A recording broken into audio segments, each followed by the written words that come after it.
आपण बघू शकतोय आज खरं तर 26 नोव्हेंबर हा दिवस आहे आणि त्यामुळे एकनाथ शिंदे हे आता सर्व शहीद जवानांना श्रद्धांजली अर्पण करत आहे।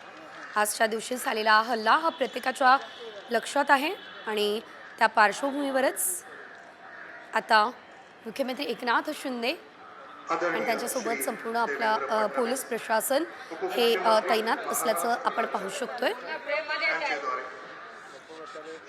देवेंद्र फडणवीस हे सुद्धा उपस्थित असल्याचं बघायला मिळतंय। 26 नोव्हेंबर 2008 असा हा दिवस होता ज्या दिवशी 10 पाकिस्तानी दहशतवाद्यांनी दक्षिण मुंबईमध्ये समुद्रामार्गे घुसखोरी केली होती आणि या शहरातल्या अनेक ठिकाणीमध्ये खास करून मुंबईमध्ये अनेक ठिकाणी दहशतवादी हल्ले घडवण्यात आणलेले होते। पाकिस्तानी दहशतवादी गट लष्कर-ए-तोयबाने अंधाधुंद हल्ला केलेला होता ज्यामध्ये तब्बल 166 जणांचा मृत्यू झालेला होता तर 300 पेक्षा अधिक जण जखमी सुद्धा झालेले होते आणि यामध्ये आपले अनेक जवान हे शहीद झालेले आहेत, अनेक पोलीस कर्मचारी सुद्धा शहीद झालेले आहेत आणि आज त्यांनाच ही मानवंदना खरं तर दिली जाते, आदरांजली वाहिली जाते। दीपक केसरकर सुद्धा उपस्थित असल्याचं आपण पाहतोय।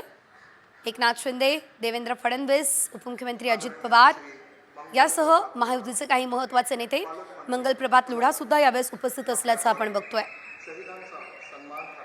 तर तब्बल साधारणतः 16 वर्षांपूर्वी हा मुंबईमध्ये दहशतवादी हल्ला झाला आणि या दहशतवादी हल्ल्यामध्ये जे जवान आपले शहीद झालेले आहेत त्यांना आदरांजली या ठिकाणी वाहिली जाते।